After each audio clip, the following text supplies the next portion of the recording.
दिया है कि मतलब क्या होता है, उसमें मान लिया जाएगा। ABCD चाहे PQRS कोई त्रिभुज बना सकते हैं। तो माना कि, ध्यान से पहले देखो, बोलना नहीं कोई, माना कि है ना त्रिभुज ABC। पहले हम फिगर तो बना लें, एक त्रिभुज बना लेते हैं ABC। हमको क्या प्रूफ करना है पता है ना, मिड पॉइंट थ्योरम, मध्य बिंदु प्रमेय।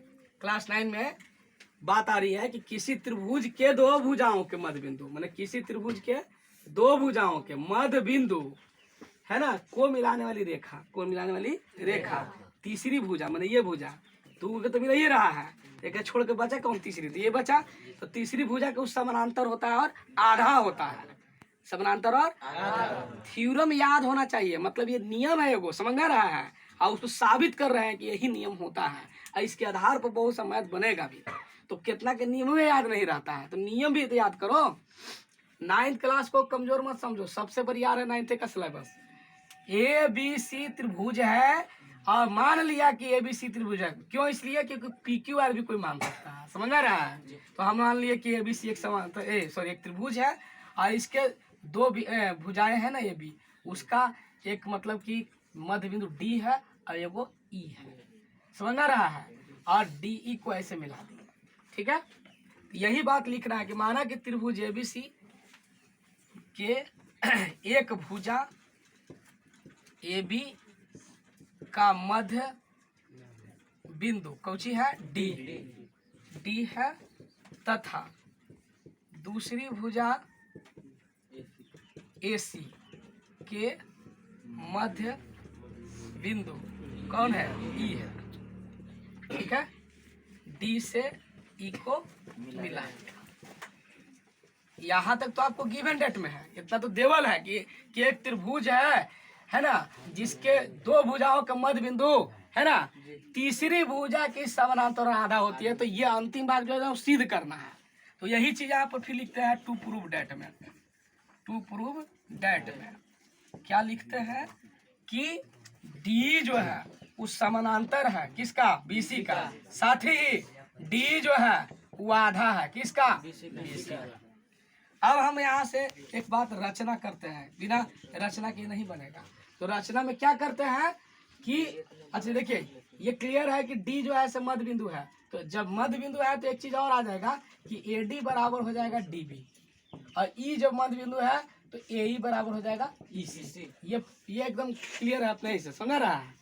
अब ये रचना में हमको क्या करना है कि D के बराबर हमको एक तरफ आगे की ओर EG या कुछ भी मान सकते हैं, F जो भी मानना है मानो, नहीं यार F मान लो, EF बढ़ा दिया, ठीक है। और F को क्या किया, C से मिला दिया। तो यही चीज आपको यहाँ पर लिखना है रचना में कि D के बराबर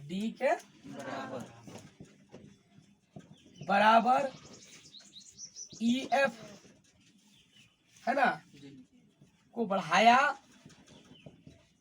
तथा F से C को क्या किया, मिलाया। यह माइंड में देख लो कैसे बन रहा है, भुला भी जाओगे तो वीडियो से देख सकते हो। अब प्रूफ सत्यापित करेंगे, कैसे करेंगे, तो अब चलेंगे त्रिभुज ADE एवं त्रिभुज CFG में ADF है ना, AEF बोल रहे हैं ना, ADF बोल रहे हैं इधर से, हम समझ रहा है, इधर से CFG बोल देंगे। अरे बात समझे, CFE में जाएंगे, जो नाम रखा है CFE में है ना, वहां हम चल जाएंगे। अब देखेंगे कि पहले से आपने बता रखा है कि AE बराबर EC होता है, मध्य बिंदु है ना भाई, तो AE बराबर हम इसमें है ADE है ना, CFE इन दोनों त्रिभुजों में चल रहे हैं, समझ में रहा है। तो ये पहले से क्लियर है कि E जो है से E है से किसका मध्य बिंदु है, AC का, तो इसलिए AE बराबर क्या हो जाएगा, EC है ना। तो यहाँ क्लियर है कि AE बराबर EC, ये क्या है, दिया है एंगल AED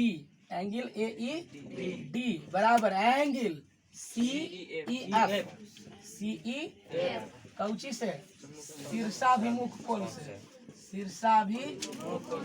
कोण से। ध्यान से देखो, आसान है, और फिर डी बराबर ई एफ, डी बराबर कहाँ से, रचना से, कहाँ से, रचना से यहाँ पर लिया गया है।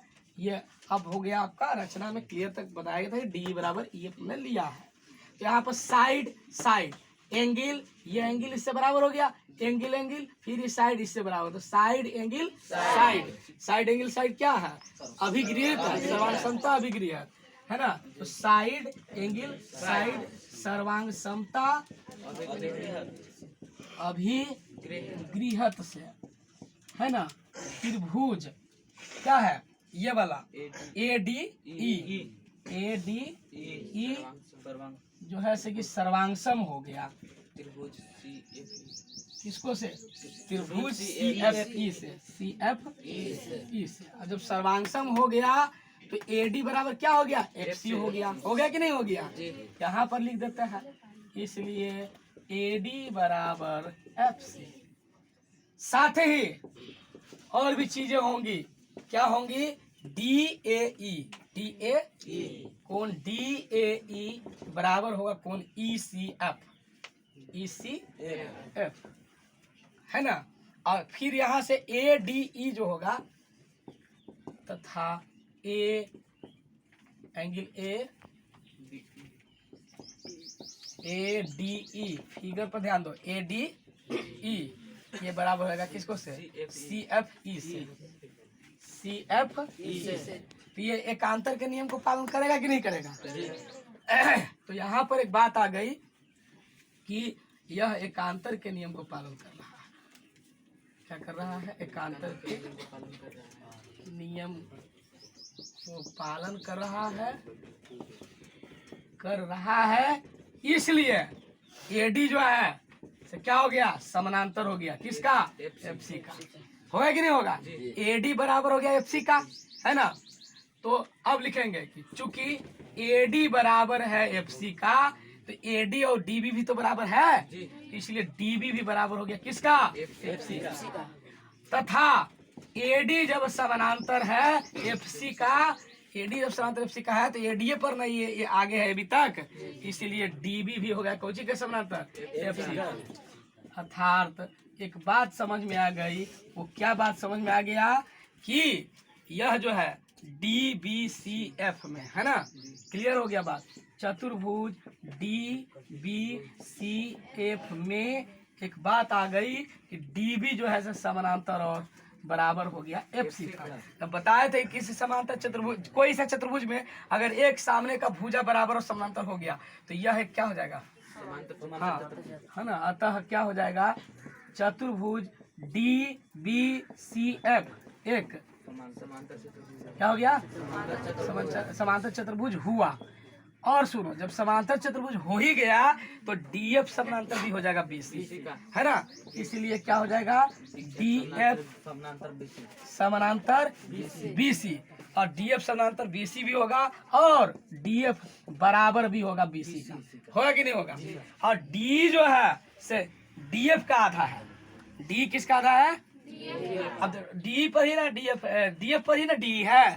तो जब D यहाँ पर DF जब समानांतर है BC का, तो इसीलिए हम यहाँ पर एक और बात बोल सकते हैं, इसलिए बोल सकते हैं कि D है ना, इसलिए या अतः हम बोल सकते हैं कि D भी तो होगा समानांतर BC का, होगा कि नहीं होगा। और सुनो, जब DF बराबर है BC का तथा DF क्या है, बराबर है BC का, तो DF का आधा है D, है कि नहीं है, है कि नहीं है। DF बराबर है किसका, BC का, तो DF का क्या है, आधा है, हाँ DF का आधा है D, तो BC का भी तो आधा होगा, है ना कि नहीं होगा।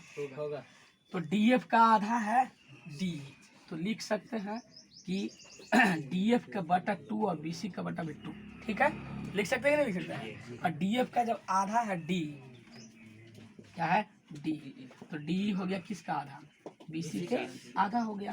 तो क्लियर हो गया ये बात, प्रूफ भी हो गया, पहला और दूसरा से बात क्या हो गया, क्लियर हो गया। यह बात क्लियर हो गई कि D जो है से समानांतर है ना BC का, और तथा क्या है D जो है वो आधा है BC का। यही बात हमको क्या करना था, प्रूफ करना था। यही बात प्रूफ करना था कि आप सिद्ध करो कि डी जो है वो बीसी का क्या है, समानांतर है और इसका ही आधा है। जब हम इसको पूरा समानांतर चतुर्भुज बना दिए डी एफ सी बी को, तो हम कहें कि डी एफ समानांतर है बीसी का और डी एफ बराबर है बीसी का। तो डी एफ केवल लाइन पर ही तो डी है, तो डी भी तो समानांतर हो गया किसका, बीसी का। एक बात तो सिद्ध हो गया। दूसरी बात हुआ कि डी एफ बराबर है बीसी का, तो डी एफ के आधा भी बराबर होगा बीसी के आधा का, और डी एफ का आधा क्या है, डी, तो डी हो गया किसका, बीसी का आधा हो गया। यही बात लाना था कि जब अगर किसी त्रिभुज के दो भुजाओं के मध्य बिंदु को जो रेखा मिलाती है वह तीसरी से समानांतर और आधी होती है। एक बार बढ़िया से इसको दिखा दो और इसको समझ बुझ के थोड़ा वीडियो को हाई क्वालिटी में बढ़ा करके देखना, अगर नहीं दिखाई देगा तो, क्योंकि कैमरा नहीं है एडवांस ना मोबाइल है ज़्यादा कीमती। और थोड़ा इसको शेयर भी करो, सब्सक्राइब भी करवाओ। आ रहा है साफ साफ।